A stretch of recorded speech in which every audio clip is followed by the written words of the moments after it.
नमस्कार दोस्तों, स्वागत है आपका हमारे यूट्यूब चैनल में। यहाँ पे हम बात करने वाले हैं जागो फिर एक बार, जो कि एनटीए नेट के सिलेबस में आधुनिक काल की कविता में लिखी हुई है। और इसका जो भाग है इकाई 5 में ये कविताएं सभी संकलित हैं। और इकाई 5 का हम एक प्लेलिस्ट के अंतर्गत सभी कविताओं का वर्णन करेंगे, समीक्षा और सार के माध्यम से आप तक जानकारी पहुंचाएंगे। यहाँ पे कुछ उप विषय हमने रखे हैं कविता के अंतर्गत जो आने वाले हैं, जैसे अंधकार में आशा का संचार। इस प्रकार से ये जो इस तरफ लिखे हुए हैं कविता में, पूरी कविता पढ़ने के बाद में जो उप विषय आते हैं उनकी चर्चा इसके अंतर्गत की है। ये कविता की कुछ पंक्तियां हैं, जिन कविता के पंक्तियों के माध्यम से हम उसकी भाषा, शैली और उसका जो संदेश है, या जो कि तर्क और कथन लगाने के लिए जो प्रश्न आते हैं, जो उदाहरण आते हैं, उन सभी का प्रयोग हम यहाँ से कर सकेंगे। तो आपको कविता की समीक्षा और सार दोनों पर ही हम यहाँ पे चर्चा करेंगे, जैसा हम पिछली कक्षाओं में कर रहे हैं, जैसा हम पिछली क्लासेस में आप तक पहुंचाया हमने। अब हम सबसे पहले इसकी पृष्ठभूमि की बात कर लेते हैं कि कविता जो है वह किस पुस्तक में संकलित है। कविता जिसका संकलन किया गया है अपरा नामक पुस्तक में, और यह एक स्वतंत्र कविता है जिसको 2 भाग में लिखा गया। जी हाँ, पहला भाग जो है उनका 1918 में प्रकाशित हुआ और जो दूसरा भाग है 1921 में।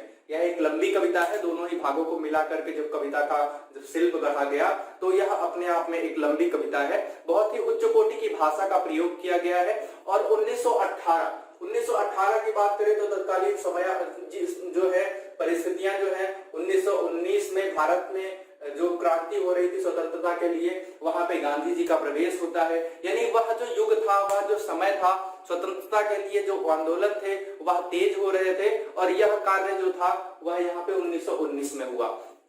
1919 के आसपास से ही, 18 के आसपास से ही छायावाद का प्रारंभ होता है। और यहीं से जो 1918 की हम चर्चा करें तो यहीं से छायावाद का प्रारंभ होता है। उनकी यह जो सभी परिस्थितियां हैं वह इस कविता को ध्यान में रख करके ली गई हैं। और यह जो छायावादी जो विचारधारा है वह उस कविता का मूल भाव भी हमें देखने को मिलेगा। तो इस प्रकार से हम यहाँ पे चर्चा करेंगे जागो फिर एक बार की। जागो फिर एक बार एक स्वतंत्रता आंदोलन को तेज करने वाली कविता के रूप में इसको देखा गया। और इस पर पूरा प्रभाव 1912 में जो प्रकाशित भारत भारती है उसका रहा। 1912 में जो भारत भारती प्रकाशित रही, तो हम इसको पूरी तरह से यह जान सकते हैं कि इस भारत भारती ग्रंथ का प्रभाव, मैथिली शरण गुप्त के ग्रंथ का प्रभाव हमें उनके ग्रंथ में देखने को मिलेगा। जैसे उन्होंने प्रयोग किया, पशु नहीं वीर तुम, समर सूर क्रूर नहीं, काल चक्र में दबे को। उन्होंने कहा पशु नहीं वीर तुम, यानी भारत भारती की पंक्ति हम एक कहें कि पशु नहीं, जी हाँ, नर नहीं पशु निरा हो और मृतक समान हो, जैसी कविताएं उनकी जो पंक्तियां हैं उसके अंतर्गत देखने को मिलेंगी। यानी भारत भारती का प्रभाव हमें उनकी जागो फिर एक बार कविता के अंतर्गत उन उद्बोधनों में हमें मिलेगा। चलिए कविता के हम संचार इसके सार की बात करते हैं। सबसे पहला जो उप विषय है वह है अंधकार में आशा का संचार। जी हाँ, जो पहली पंक्ति है वह पहली पंक्ति हमने रखी, अरुण पंख तरुण किरण खड़ी खोलती है द्वार, जागो फिर एक बार। जी हाँ, अरुण पंख तरुण किरण खोलती है द्वार, जागो फिर एक बार। यानी जो लोगों में जो मना स्थितियां हैं, उनमें जो सुसुप्त भावनाएं हैं, उन भावनाओं को, जो दबी कुचली भावनाएं हैं, जो स्वतंत्रता के प्रति जो जिज्ञासा है, उसको बढ़ाने का काम, उसमें आशा का संचार जो इनकी कविता के मूल भाव है। यहाँ पे जो मुख्य पंक्ति है उसमें अंधकार में जो परतंत्रता का अंधकार जो फैला हुआ है लोगों के मन में, लोगों के जो समाज में, उस समाज में से इस अंधकार को दूर करना। और यहाँ पे एक द्वार का खोला जाना। यह द्वार कौन सा है? यह आशा का द्वार है। आशा का दीप जगाने का काम इसके माध्यम से किया गया। इसके बाद में फिर देखते हैं, आंखें अलियों सी किस मधु की गलियों में फंसी, सुई कमल कोरकों में बंद हो रहा गुंजार, जागो फिर एक बार। बहुत उच्च कोटि की पंक्ति है। मैं एक और शब्द की बात करूंगा, जैसे मैंने आपको कई सारे चित्र यहाँ पे हमने बताया आपको, द्विवेदी युग की भारत भारती का इस पर प्रभाव है। छायावादी जो विचारधारा है, छायावाद का भी इस पर प्रभाव है। और छायावाद का किस प्रकार से प्रभाव है? 1918 में छायावाद शीर्षक से मुकुटधर पांडे का एक लेख प्रकाशित हुआ। तो छायावाद की जो विचारधारा है, जो रहस्यमयी प्रेम है, जो उस प्रकार की मर्यादित प्रेम भावना की अभिव्यक्ति है, वह भी इसके अंतर्गत देखने को मिलेगी। तो यह भी विचारधारा है, आंदोलन विचारधारा में भी रखा हुआ है। भारत भारती जैसे एक उद्बोधनात्मक ग्रंथ का भी प्रभाव है। कई सारी समस्याओं से जो निकालने का प्रयास इस आंदोलन के माध्यम से, इस कविता के माध्यम से, जागो फिर एक के माध्यम से निराला जी कर रहे हैं, क्योंकि उनमें भी युवाओं का ही पौरुष दौड़ रहा है। सबसे बड़ी चीज है यहाँ पे हम अगर देखें तो 1897 में उनका जन्म होता है और 1918 तक उनकी आयु 20 से 21 वर्ष के आसपास में है। जी हाँ, 20 से 21 वर्ष। और यह जो आयु है, युवाओं में जो पौरुष है, उस पौरुष का सबसे विशिष्ट काल है, युवा वर्ग का प्रारंभ है। और यही जो युवा अवस्था है वह इनकी कविता के अंतर्गत देखने को मिलेगी। और वह कहते हैं कि अरुण पंख तरुण किरण खड़ी खोलती है द्वार, जागो फिर एक बार। पुनः अगली पंक्ति की बात करेंगे तो आंखें अलियों सी किस मधु की गलियों में फंसी, आंखें अलियों सी किस मधु की गलियों में फंसी, यानी कौन से प्रेम पास में जो हमारे युवा वर्ग है, जो हमारा युवा है, वो कौन से प्रेम पास में, कौन से बंधन में फंसा हुआ है। सोई कमल कोरकों में, यानी सोई हुई कमल कोरकों में बंद हो रहा गुंजार, यह जो स्वतंत्रता का गुंजार है यह बंद हो रहा है। तो जो युवा वर्ग है हमारा, वह जागे और हमारे भारत की स्वतंत्रता के लिए जो आंदोलन हो रहे हैं उसमें बढ़ चढ़कर हिस्सा ले। और इस पंक्ति के लिए जो हमने उपविषय यहाँ पे रखा है कि प्रकृति की शोभा और देश प्रेम की आभा, यानी जो प्रकृति की शोभा है, आंखें अलियों से किस्मत की गलियों में फंसी, सोई कमल कोरकों में बंद हो रहा गुंजार, जो तारतम्यता है, शब्द की शब्द के प्रति जो जुड़ाव है, जो बंधन है उनका, और यह गुंजार जो शब्द से शब्द का हो रहा है, यह ध्वनि जो जन्म ले रही है, यह उनकी कविताओं का एक मूल भाव है। यानी इसके माध्यम से हम समझ सकते हैं कि जो शैली है वो गीतात्मक शैली का प्रयोग किया गया। जी हाँ, यह गीतात्मक शैली है जो छायावादी विचारधारा, छायावादी परंपरा को भी उद्घाटित करती है। और यह जो रहस्यवादिता का जुड़ा हुआ जो काम भावना है, जो रहस्यवादिता है, वह भी इनकी कविता में देखने को मिलेगी। और जो रति एक शब्द आया, इस रति का जो इसमें संचार हो रहा है, देश प्रेम की कविता में भी एक रति ज्ञापित हो रही है, रति का संचार हो रहा है। हम आपको अभी थोड़ी देर के ठीक तुरंत थोड़ी देर में हम आपको बताते हैं कि किस प्रकार की रति है। आशाओं में भरी मौन भाषा बहुभावमयी, यह जो आशाओं में, देखिए कितना बढ़िया गुंजार यहाँ पे फिर से हो रहा, आशाओं में भरी मौन भाषा बहुभावमयी, यानी बहुभावमयी भाषा, बहुभावमयी यानी बहुत सारे भावों को अपने अंदर समावेश करके रखने वाली, यानी जो हमारा जो सामान्य वर्ग है, जो उच्च वर्ग है, सब कोई हमारे जो आंदोलन है, हमारी स्वतंत्रता प्राप्ति के लिए जो होड़ है उसमें लगा हुआ है। हमारे युवा भी जाग जाएं और वह प्रारंभ करें अपने पौरुष से, अपने युवाओं के बल से हमारे देश की आजादी में। आशाओं में भरी मौन भाषा बहुभावमयी, नयन जल ढल गए लघुतर कर व्यथा भार। इसके बाद में हम अगले बिंदु की चर्चा करते हैं, देश प्रेम की रति कवि कंठ में। जी हाँ, तीसरा उपविषय जो है, यह जो रति है, देखिए यह छायावादी विचारधारा ही है। रति जो है वह किस प्रकार की रति है? यह भारतीय रति है। इसको क्या कहेंगे? यह भारतीय रति है। और भारतीय रति क्या? जो प्रेम से, देश के प्रेम से जो बनी हुई है, यही इसी रति का यहाँ पे संचार हो रहा है। और यह पूरी कविता का मूल भाव है। जी हाँ, अगर हम कविता को एक शब्द से या एक भाव से अगर बताने का प्रयास करें तो इसको हम कह सकते हैं भारतीय रति से ओतप्रोत कविता। जी हाँ, इसको अगर हम बताना चाहें तो एक शब्द से हम इसको बता सकते हैं कि भारतीय रति से ओतप्रोत कविता उनकी जागो फिर एक बार है। और इसके अंतर्गत सब कुछ जो है वह एक संदेश है, एक संदेशात्मक कविता, उपदेशात्मक कविता के रूप में है। फिर से एक हम अगला बिंदु पढ़ते हैं, स्वतंत्रता की पुकार। यह जो पुकार है स्वतंत्रता की, वह फिर से यहाँ पे उद्घाटित होती है। नयन जल ढल गए लघु कर व्यथा भार। यह जो व्यथा है, जो सामान्य जनमानस की व्यथा है, जो उनकी समस्याएं हैं, उनका चित्रण यहाँ पे मिलता है। आतुर उर्वसन मुक्त कर दो। देखिए कितनी सामासिक शब्दावली का प्रयोग इसके अंतर्गत किया गया है। सामासिक शब्दावली जैसे आतुर उर्वसन मुक्त कर दो, यानी जो आतुरता है, जो अपने अंदर का जो काफी सारी जो रस है, जो देश प्रेम को बढ़ा रहा है, जो हमारे अंदर जो भुजाएं फड़क नहीं रही हैं, उनका वसन मुक्त कर दो, उनको वसन के से मुक्त कर दो और यह आतुरता को सामने ला करके खड़ा करने दो। इस जो हमारे स्वतंत्रता प्राप्ति के लिए इसकी सहभागिता की आवश्यकता है। यह आतुरता, यह पौरुष, यह हमें आवश्यक है, हमारी स्वतंत्रता में इसको लगाना है। तो इस प्रकार से यहाँ पे यह बताया गया, यानी जो पुकार है वो किसकी है? स्वतंत्रता की, आजादी की पुकार है। और इसी में यह कविता भी काफी सारे काम करती है। आप देखिए यहाँ पे हम एक प्रकार की भाषा का प्रयोग करते हैं, जिस प्रकार की भाषा के माध्यम से भाषा और शब्दों के धनी है यहाँ पे निराला जी। निराला जी की शब्द देखिए, यहाँ पे हम फिर से देखते हैं, कल्पना से कोमल ऋजु कुटिल प्रसार कामी केश गुच्छ। देखिए कितना बढ़िया, कितना सुंदर विशिष्ट वर्णन यहाँ पे किया जा रहा है। मैं फिर से पढ़ता हूँ शब्द का, शब्द के प्रति जो बंधन है, जुड़ाव है। कल्पना से कोमल ऋजु कुटिल प्रसार कामी केश गुच्छ, बुद्धि में ही लीन, मन में मन, जी में जी, और कब से मैं रही पुकार। तो इस प्रकार से स्वतंत्रता जो पुकार रही है कि बुद्धि में हो लीन, मन में मन, जी में, कब से मैं रही पुकार। यह स्वतंत्रता की जो पुकार है, यह हमारे सभी देशवासियों के लिए है। इसी स्वतंत्रता के लिए उन्होंने इस कविता का उद्घाटन किया।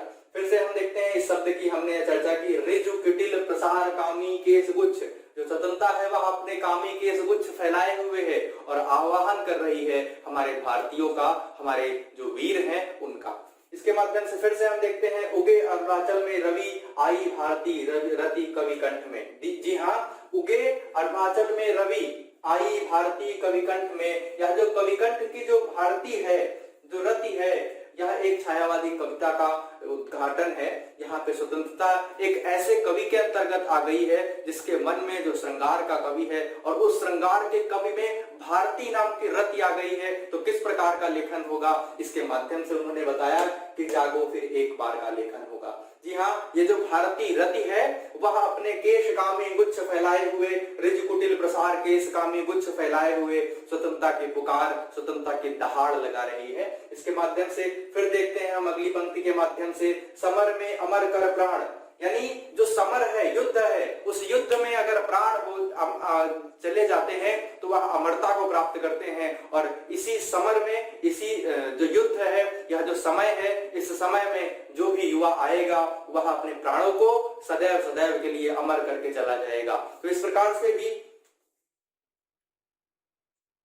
समर में अमर कर प्राण, समर या जो युद्ध है, इसमें प्राण अमर करना हो तो वीरों का आह्वान, वीरों का आगमन इस युद्ध में हो जाए। इसके बाद में देखिए, ये जो आगे की पंक्तियां हैं, ये आगे की पंक्तियां दूसरे भाग के अंतर्गत आती हैं। जो पहला भाग है वो यहाँ तक था। इसके बाद में जो पंक्तियां हैं उनके माध्यम से यहाँ पे लगभग 20 महापुरुषों का वर्णन किया गया है, और वो 20 महापुरुष जो भी इसके अंतर्गत आते हैं, उनके माध्यम से जो हमारे प्राचीन का नवीनता में संचार किया जा रहा है, जो कि जयशंकर प्रसाद जी के नाटकों में किया गया। उसी प्रकार से उन्होंने अपने प्राचीन में जो गुरु गोविंद सिंह है, उनके पुत्रों का जिन्होंने बलिदान कर दिया, जिस प्रकार से हमारे प्राचीन काल के लोग स्वतंत्रता की प्राप्ति के लिए अपने प्राणों का न्यौछावर करके चले गए, उनके माध्यम से उन्होंने बताया कि जो वीर हैं उनकी भुजाओं को फड़कना चाहिए। और यहाँ पे महापुरुषों की गाथाओं का वर्णन होता है। जी हाँ, इसके बाद में फिर देखते हैं हम यहाँ पे, सवा लाख पर एक को चढ़ाऊंगा, सवा लाख पर एक को चढ़ाऊंगा, 1.25 लाख से एक लड़ाऊं।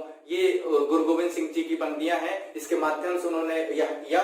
इसके बाद में फिर कहा कि शेरों की माद में आया है स्यार। देखिए, ये जो पंक्ति है, ये इस प्रकार का उपमान उन्होंने प्रयोग किया, शेरों की माद, यानी जो भारतीय है, जो हमारा भारतवर्ष है, यह क्या है? यह शेरों की माद है।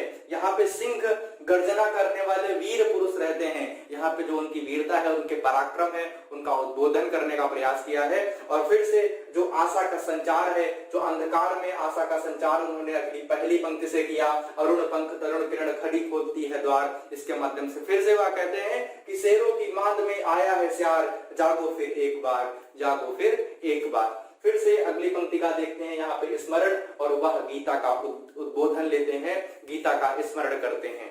यहाँ फिर से हम देखते हैं, मृत्युंजय व्योम केश के समान। यहाँ पे मृत्यु पर विजय प्राप्त करने वाले लोग हैं, मृत्युंजय व्योम केश के समान। और उसके बाद में फिर अगली पंक्ति जो है, पशु नहीं वीर तुम, समर सूर क्रूर नहीं, काल चक्र में दबे हो। यानी जिस काल चक्र में तुम दबे हो, उस काल काल चक्र से बाहर आ जाओ, उस काल चक्र से अगर विजय पालोगे तो तुम इस युद्ध क्षेत्र में अपनी सहभागिता कर सकोगे। फिर से हम पढ़ते हैं यह पंक्ति, फिर से एक बार इसको दूसरी तरह से हम उद्घाटित करने का प्रयास करते हैं। पशु नहीं वीर तुम, यहाँ पे जो पाश्विक प्रवृत्ति है कि आप अपनी स्वतंत्रता की प्राप्ति का चिंतन नहीं कर रहे हैं, तो यह पाश्विक प्रवृत्ति है। इस पाश्विक प्रवृत्ति को छोड़ो, तुम तो वीर हो। इस समर में तुम्हें अपने प्राणों का बलिदान देना है, सदैव के लिए अमर हो जाना है। इस प्रकार की विचारधारा उनकी इस कविता के अंतर्गत, इस पंक्तियों के अंतर्गत आती है। पशु नहीं वीर तुम, समर श्रूर क्रूर नहीं, समर श्रूर क्रूर नहीं, काल चक्र में दबे हो। जिस काल चक्र में तुम दबे हो, उस काल चक्र से निकल करके बाहर आओ और इस काल चक्र को परिवर्तित कर दो। जो स्वतंत्रता है उसकी प्राप्ति करो, जागो फिर एक बार। और अंतिम पंक्ति यहाँ पे है कि पूरा पद रज भर भी नहीं है, पूरा यह विश्व भार। इसमें दो और जो बिंदु हैं उनके माध्यम से भी हम बात करते हैं कि गीता का स्मरण और माया से मुक्ति का संदेश। कबीरदास की एक पंक्ति है कि माया महा ठगिनी हम जानी। तो यह जो ठगिनी हुई माया है, तो अपने ठग से आपको मोह लेती है, आपके उद्देश्यों को सार्थक नहीं होने देती। तो इस माया से निकल करके आना है। गीता का स्मरण भी करते हैं कि गीता का स्मरण करो बार बार, जागो फिर एक बार। इसके माध्यम से फिर वह माया महा ठगिनी मानी, यानी माया से निकलने का उद्बोधन कर रहे हैं कि यह जो वीर है या जो हमारे जो भारतीय हैं, यह जो युवा वर्ग है, यह निकल करके आ जाए, माया से मुक्ति से वह मुक्त हो जाए। और उसके बाद में फिर अंतिम पंक्ति है, और अंतिम पंक्ति बहुत ही उच्च कोटि का उद्बोधन है कि पद रज भर भी नहीं है, यह पूरा विश्व भार। वसुधैव कुटुंबकम बताते हैं और कहते हैं कि पद रज भर भी नहीं है, रज भर भी नहीं है, रत्ती भर भी अधिक नहीं है, यह पूरे विश्व का भार। यानी हम भारतीय हैं, हम जगत गुरु कहलाने वाले इस देश को अगर विश्व का भी भार दे दिया जाए तो जरा सा भी रज भर भी नहीं है। तो इस प्रकार से उन्होंने कहा कि इस विश्व भार को स्वीकारने की आवश्यकता है, पूरे विश्व के लिए गुरु बनने की आवश्यकता है, क्योंकि हम प्राचीन काल से जगत गुरु कहला रहे हैं। बुद्धि और पौरुष का सामंजस्य बताने का प्रयास किया। तो दो से तीन बिंदु है, यानी एक तो मैंने आपको बताया कि भारतीय रति कवि कंठ में, देखिए ये यहाँ से भारतीय रति कवि कंठ में, जब किसी कवि के कंठ में अगर भारती नाम की रति आ जाती है तो वह अपने श्रृंगारिक चेष्टाओं के माध्यम से किस प्रकार से स्वतंत्रता लिखता है, यह हमें जागो फिर एक बार से मिल सकता है। तो इस कविता में छायावादी विचारधारा भी है, जो द्विवेदी युग की भारत भारती है उसका प्रभाव भी है, और इस प्रकार से उनकी जो भाषा का गठन किया गया है वह भी अपने आप में विशिष्ट कोटि का है। तो निराला जी अपने मत से निराले थे, अपने कार्य से निराले थे। जूही की कली मानसलवादी विचारधारा की कविता लिखते हैं, और राम की शक्ति पूजा उसी का महावीर प्रसाद द्विवेदी के जो आक्षेप हैं उनका निवारण करने के लिए राम की शक्ति पूजा सबसे संस्कृतनिष्ठ भाषा में एक लंबी कविता जो कि महाकाव्यात्मक दृष्टिकोण से देखी जाती है, वह भी लिखते हैं। कैपिटलिस्ट, कॉस्मोपॉलिटन जैसे शब्दों का प्रयोग अपनी कविता में करते हैं, और यहाँ पे ऋजु, कुटिल, प्रसारकामी, केशगुच्छ जैसी सधी हुई संगठित भाषा का भी प्रयोग करते हैं। तो इस प्रकार से सभी विचारधाराओं से, सभी प्रकार की नवीनताओं से, सभी प्रकार के विशिष्टीकरण से अभिभूत हैं हमारे महाकवि महाप्राण निराला, सूर्यकांत त्रिपाठी निराला। इनकी सभी कविताओं का जो वर्णन है, व्याख्यान है, हम इसी प्लेलिस्ट के अंतर्गत कर देंगे। और जितनी भी कविताएं हैं अपने आप में सब समृद्ध हैं, सभी उनके संपूर्ण व्यक्तित्व कृतित्व का अभिव्यक्तिकरण करती हैं। इनके माध्यम से हम आपको निराला जी के सभी विषय वस्तुओं के बारे में बताएंगे। तो इस प्रकार से जो यूनिट 3 है एनटीए नेट की, उसके लगभग सभी भाग हम इसी प्लेलिस्ट के अंतर्गत आपको प्रदान करेंगे। हमारे चैनल पे बने रहें, लाइक शेयर सब्सक्राइब अवश्य करते रहें। धन्यवाद।